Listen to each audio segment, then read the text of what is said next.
കേൾക്കാമെന്നവരോട് ചോദിക്കുകയോ, എത്ര സൂറത്തോതി മക്കള്, എത്ര ആയത്ത് കേട്ടവരാ, പഠിച്ചവരാ, എന്തേ നന്നാകാത്തത്, എന്തേ മാറ്റം വരുത്താത്തത്? അഹങ്കാരികളെ പോലെ ധിക്കാരികളെ പോലെ നടക്കുന്നല്ലോ.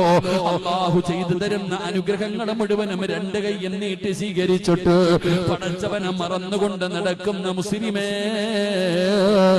എന്തേ നന്നാകാത്തത്? പ്രായമായില്ലേ ഉപ്പ, മുടി നരച്ചില്ലേ ഉപ്പ, രോഗമായില്ലേ ഉപ്പ, എത്ര ജനാസ കണ്ട പാപ്പാ, എന്തേ നിനക്ക് നന്നാകാൻ പറ്റാത്തത്? എന്റെ ഉമ്മമാരോട്, എന്റെ സഹോദരിമാരോട്, ഉമ്മ കൂടെ പഠിച്ചവര് കബറിലെത്തിയില്ലേ, തൊലിയൊക്കെ ചുളുങ്ങിയില്ലേ, ഒരുപാട് രോഗമായില്ലേ, പ്രായമായില്ലേ, ജീവിതത്തിൽ മാറ്റം വരുത്താൻ പറ്റുന്നില്ലെങ്കിൽ പേടിക്കണം പെങ്ങള്, ഭയപ്പെടണം പെങ്ങള്. എന്റെ സഹോദരിമാരോട് പറയുകയാ, നിനക്ക് അല്ലാഹനെ കുറിച്ച് ഓർമ്മ വരുന്നില്ലേ? നിനക്ക് മരണചിന്ത കടന്നു വരുന്നില്ലേ?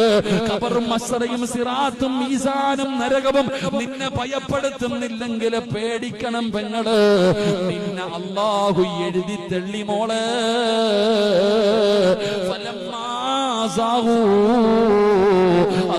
അല്ലാഹു ഖുലൂബഹും വല്ലാഹു ലാ യഹ്ദിൽ ഖൗമൽ ഫാസിഖീൻ.